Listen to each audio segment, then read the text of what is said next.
Silly Conversations, the podcast. Your host, Denzel Mills. Podcasting people, welcome back. It's 2026, and I'm sure you've had time now, since we're kind of in the middle of January. I'm sure you've had time now to decide what you're going to do new, what you've decided to do this year, and changes you've decided to make. The question is, how long are you going to maintain it? We're talking about resolutions. Every year, we all kind of have these resolutions, not revolutions. Well, talking about revolution, there is something going on in the world at the time of speaking. A certain orange person seems to be just taking over the world, and nobody seems to want to stop Mr. Orange from taking over the world, which is a very, very sad thing. But back to the point. New Year's resolutions. We all make them. We all decide that we're going to try and do something better, improve on something, stop something, whatever. And I stopped making resolutions, I think, a long time ago. Well, publicly in that sense.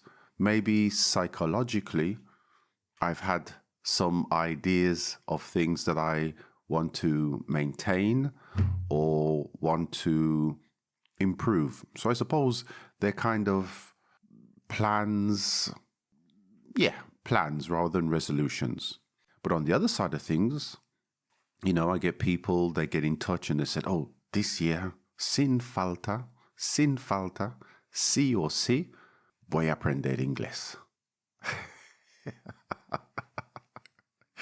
The amount of times I've had this, and but in the same way, I probably do the same with things like going to the gym or something else like that, and it never really happens. And we start off with these good intentions, but it never really happens. Now, there are some people, and I've met some, who are very kind of committed. It's not even a case of motivation. They have a plan, they create the habit, and they do it, and they're successful. Now, not all of us fit into that kind of category of person who has this willpower. That's it, willpower. Fuerza de voluntad, willpower. Who has this willpower to do these things. Most of us rely on motivation. Most of us rely on having a friend or doing something together with a group of people. And if we don't get the habit, it dies off very, very quickly. And I'm one of the first ones to say, for me, even if I get the habit, just one small change and it could just ruin everything. So here we're looking at probably reasons why most of our resolutions, our suggestions for what we want to do at the start of the year, probably some of the reasons why some of these things fail or we're not successful in maintaining these things over a longer period of time. This information will also be as a blog post. So you'll see it in writing on the website. Because remember, Silly Conversations has a website. And I need to say thank you to people who have been following me. The ones I know, like Fernando, Lola, Mar, Antonio, Mr. President, and a few others who have been continuously following me, which is quite nice. The other day, I was shopping, and there's a guy who was a student of mine many, many years ago, I think around the time of the Egyptians or something.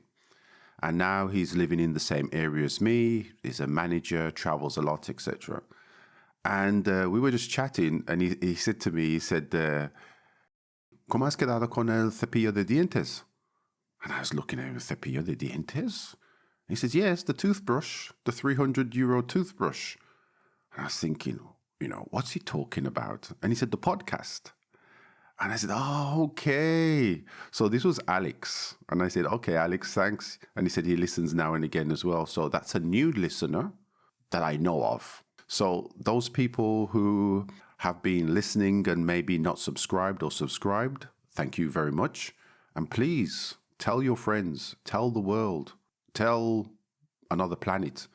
Don't tell the orange man, right? Don't talk to the orange man about me, though, because he's in the mood to take over everything in the world. Back to the point. The reasons why maybe some of these ideas, resolutions, desires fail. I think the first one is maybe, it's too big. When people say, oh, I'm going to lose weight, learn a language, go to the gym. It sounds as if it's a small thing, but it's kind of too big. Maybe also the goal is too vague. It's not precise. It's not well defined. You know what I mean? It's like saying, if I said, oh, I'm going to learn Chinese, fine. It's a good objective. But maybe if I said something like, I'm going to spend the next 6 months studying some basic Chinese, 15 minutes every 2 days. Now we kind of get a little bit more focus when I say to you, listen to a podcast in the car on the way to work, and it doesn't disturb your work or your day. It forms part of your day-to-day activities. It doesn't actually interrupt your day-to-day activities. So maybe the goals need to be set, but then refined and focus and put some tangible objectives and try to incorporate it into your day-to-day activities. And that's the second point, habits. Create the habit. If we do, like me, 1 day yes, 4 days no, and if it's like the gym, it's 1 week yes, 3 weeks no. But if we can create habits, then we're not relying on motivation, because there are times when after work, with the kids, studying, life in general, it may take away that motivation. But if it becomes a habit, then automatically it's like brushing your teeth. And I hope all of you are brushing your teeth, not with a €300 toothbrush. But it's like brushing your teeth. It just becomes an automatic habit. So that's something we want to try and incorporate. And then about being realistic. If you don't like languages, and I've had students in the past, and they said, el inglés a mí no me va. Pero, and it's like, well, what's the point? You're going to spend good money and you don't find the interest in what you are actually doing. Well, what's the point? Just because the rest of the world is studying a language, just because the rest of the world is going to the gym or taking dance classes, no te mola, no te mola. If it doesn't catch you, it doesn't catch you. If you're not interested, well, why do it? Just to be part of the fashion? No. So be realistic about what you want to do and try to do it because you want to do it, not because it sounds good and everybody else in the world is doing it. Then there's the normal things like life. Yeah? Life kind of gets in the way. Life is work, family, kids, partners, the gas, the electricity bills, the car, maintenance, these kind of things. And there's always something that kind of gets in the way to throw us a little bit off track. And what we need to do is remember, if you get thrown off track, it's not a bad thing, it's life. The thing is to get back up and try to recuperate that habit. So if you miss one day or you miss one of your sessions or a week goes by, don't castigate yourself. Don't go killing yourself about it. Just try and get back into the thing. Now, if you're like me and a month goes by, okay, realistically, 2 months goes by and you haven't been to the gym, then I think the gym's not for you or whatever activity it is. And the why. Well, this kind of connects to the previous thing. Why? Why do you want to do it? If it's because, you want to do something to socialize with people, perfect. As long as the people where you go, you like them, you kind of have something in common. If it's something that matches your style of learning, the style of activity you like, or you're trying it out, fine. If you realize that it doesn't fit you, don't force yourself to continue. It doesn't make sense, and it's a waste of your energy, it's a waste of time, it's a waste of money. And one of the other things which is really interesting is that sometimes people are a little bit of afraid that they actually might be successful.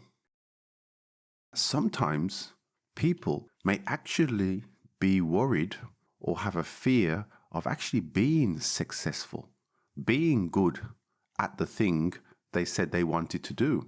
And so they kind of stop themselves from doing it because they might actually be good at it. They might actually like it. And then it becomes a commitment, a compromise. It sounds a bit weird to present it in this way, but it's one of those things that, for example, when I started going to yoga classes, it was because of interest.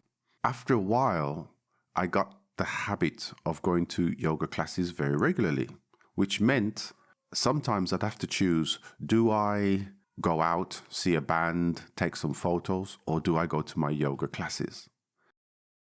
One other thing I also think, which is also very important to help us achieve goals that we set, is getting feedback and getting the right kind of feedback. What do I mean by the right kind of feedback?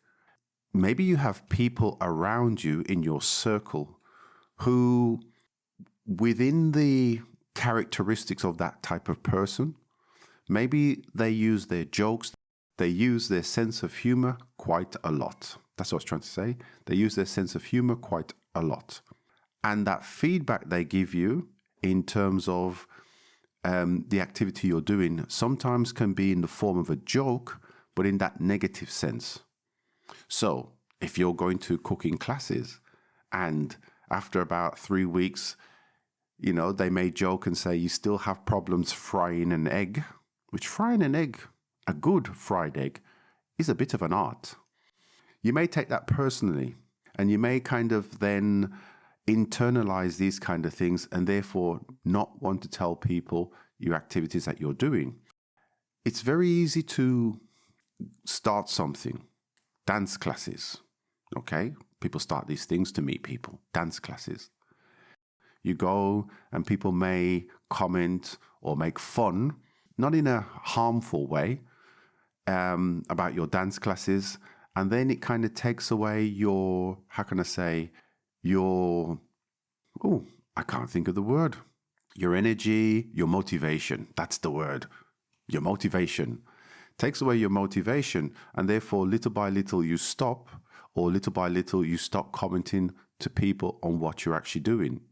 And that feedback process is the thing that's going to help you continue and enjoy more, or the opposite, stop you from maybe going or commenting and telling people how well you're doing, what you've learned, etc. So I think sometimes we need to filter out the feedback that we get from some people, and we need to understand maybe where they're actually coming from, because some people are just very sad, and it could be people in your family, friends, they've got no life. So trying to get the right kind of feedback, and this can help quite a lot in terms of maintaining that motivation and helping you build that habit.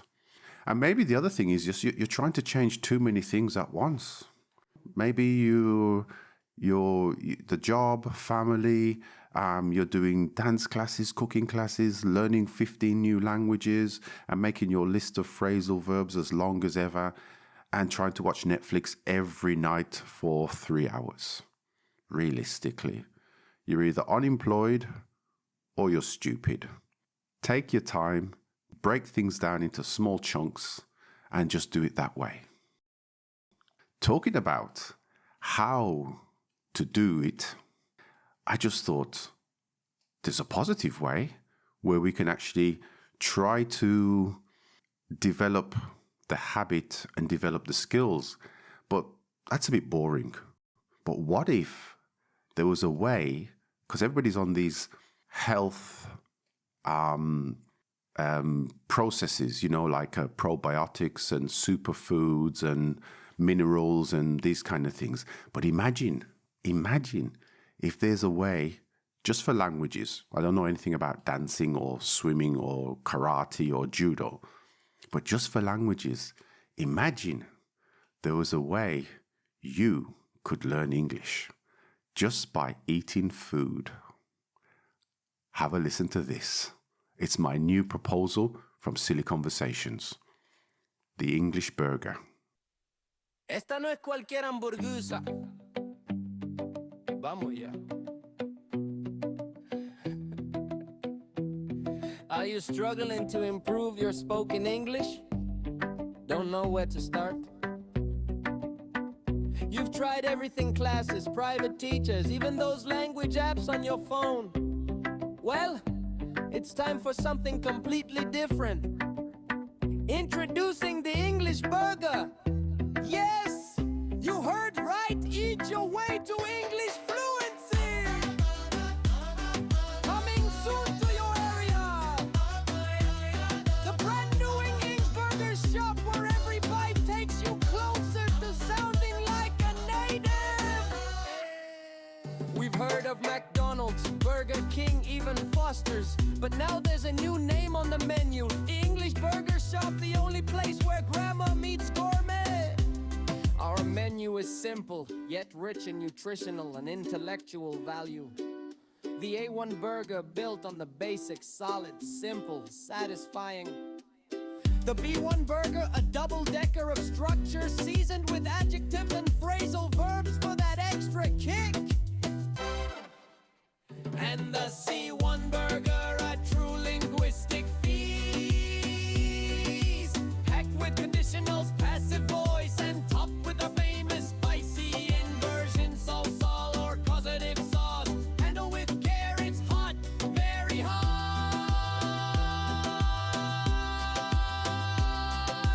Don't forget the sides, a bowl of prepositions, a dash of articles, or even a small helping of idioms to spice things up.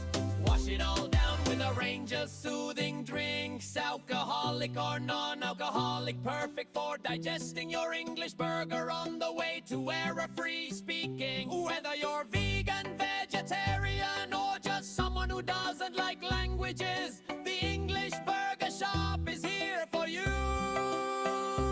So come on, eat more, talk more, learn more. The English Burger Shop, you'll never eat anything better, and you'll walk out more fluent than ever. The English Burger. English Burger. English Burger. English Burger. English Burger. Mi gente, qué cosa más linda.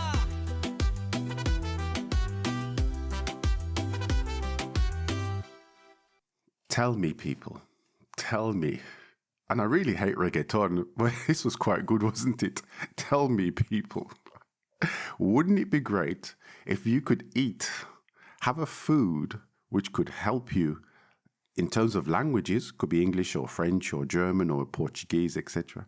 But wouldn't it be great if you could have a food source just by eating?